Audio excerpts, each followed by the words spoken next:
केंद्र सरकार की अग्निवीर योजना के विरोध में कांग्रेस के वरिष्ठ नेताओं और पूर्व सैन्य अधिकारियों ने हस्ताक्षर अभियान चलाकर युवाओं से इस योजना के खिलाफ एकजुट होने की अपील की। कार्यक्रम में प्रदेश उपाध्यक्ष गोपाल सिंह गड़िया एवं बलवीर पंवार समेत कई दिग्गज नेता मौजूद रहे।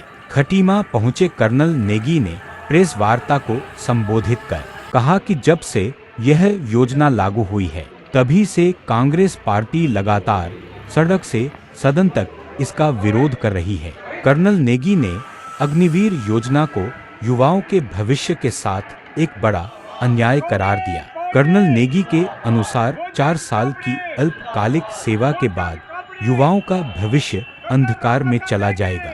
वहीं कर्नल नेगी ने उत्तराखंड का जिक्र करते हुए भावुक अंदाज में कहा कि यहाँ के युवाओं के लिए सेना सिर्फ एक नौकरी नहीं बल्कि उनकी परंपरा और सम्मान का प्रतीक है। अग्निवीर योजना इस गौरवशाली सैन्य परंपरा को कमजोर करने का काम कर रही है। इस मौके पर विचार मंच बुद्धिजीवी प्रकोष्ठ के आर.पी. ध्यानी भी उपस्थित रहे। कांग्रेस नेताओं ने कहा, यह हस्ताक्षर अभियान तब तक जारी रहेगा जब तक सरकार युवाओं की आवाज नहीं सुनती। पूर्व सैनिक विभाग का प्रदेश अध्यक्ष उत्तराखंड कांग्रेस से हूं। साथियों, आज हम अपने आंदोलन को रथ को लेकर के खटीमा में पहुंचे हैं। इसका मुहिम है अग्निपथ योजना के तहत जो अग्निवीर की भर्ती हो रही है उसके खिलाफ एक हस्ताक्षर अभियान करना। ये हमारा प्रदेश व्यापी आंदोलन है जो हम सभी जिलाओं में जा रहे हैं। इससे पहले हमने 3 चरण कर लिए हैं, जिसमें 2 चरण गढ़वाल मंडल में थे, 1 चरण हमारा कुमाऊं मंडल में था और चौथे चरण के रूप में हम आज खटीमा में पहुंचे हैं।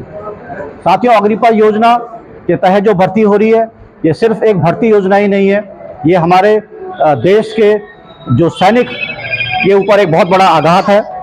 क्योंकि साथियों, जैसा कि आपको मालूम है कि युवाओं की रोजगार के ऊपर आघात पहुंचा है, जो रोजगार की संख्या को कम कर दिया गया है और जो रोजगार इनको मिलेगा भी वो सिर्फ 4 साल के लिए मिलेगा। उसके बाद उनका भविष्य फिर वही रह जाएगा, वो बेरोजगार हो जाएंगे।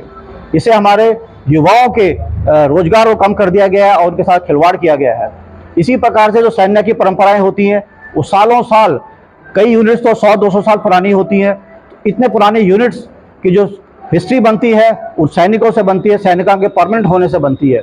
किंतु जब सिर्फ एक 4 साल का अग्निवीर जब भर्ती होएगा यूनिट में, तो यूनिट की परंपराओं को इससे बहुत बड़ा ठेस पहुंचेगा और वो अपने को इस काबिल नहीं समझ पाएगा, क्योंकि उसकी ट्रेनिंग उस प्रकार से नहीं हो पाती है। ये अग्निवीर ट्रेनिंग सिर्फ 6 महीने की होगी, जबकि जो रेगुलर फौजी की ट्रेनिंग कम से 1.5-2 साल की होती है और उसके बाद उसको निरंतर ट्रेनिंग दिया जाता है। इस प्रकार सेना की परंपराओं को बहुत बड़े आघात पहुंचेगा।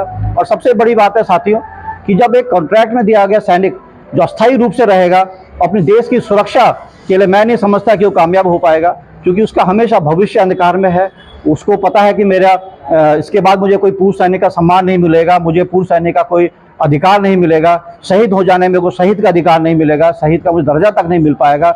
इस हालात में वो अपने को सक्षम नहीं मानेगा कि देश की सुरक्षा करने के लिए।